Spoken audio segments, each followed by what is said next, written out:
Charles is obviously a guy who put himself in a position to excel at the highest levels. Very hard-headed, very self-motivated, very focused, type of guy that once he gets his mind set on something, please get out of his way.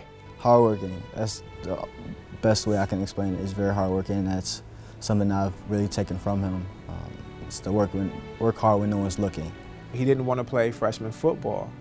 And that's during the conditioning, you know, as they were running around the track and running 400s, that LaCharles exited the track through our opening on Lorraine Avenue and continued to run home. One of our coaches had to go get him and bring him back and say, LaCharles, look, we need you out here. We need you to stick and stay. You had leadership qualities. You know, you have a great personality.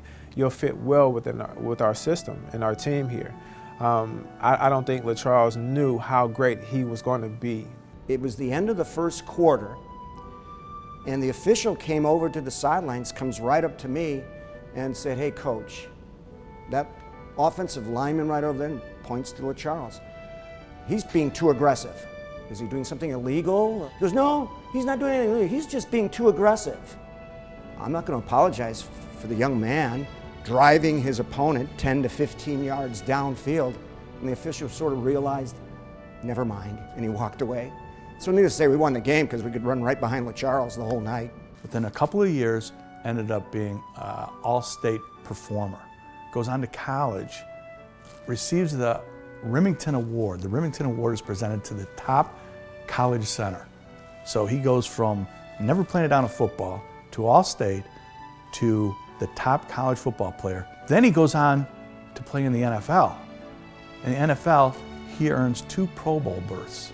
You have to think about LaCharles Bentley as being a versatile player, just like he's a versatile human being. LaCharles Bentley played center. He played right and left guard, as well as tackle. So he could play every position on the offensive line. I remember talking with him while I was in college. One of his goals was to be in the Hall of Fame. Unfortunately, that was taken away from him through injury, as well as his career was taken away, as almost as his leg and his life was almost taken away through his injury. So now in his role of a mentor to offensive linemen, his new goal is to see that one of the people that he mentors ends up getting to the Hall of Fame. His passion for what he does and the effort he puts into it. I've never seen it in anyone before. Well, for me, it's like putting a bow on a journey, and to finally be able to have it culminate at my home and it eventually impact so many people is quite special. It's very important to understand the magnitude of the challenges that LaCharles overcame.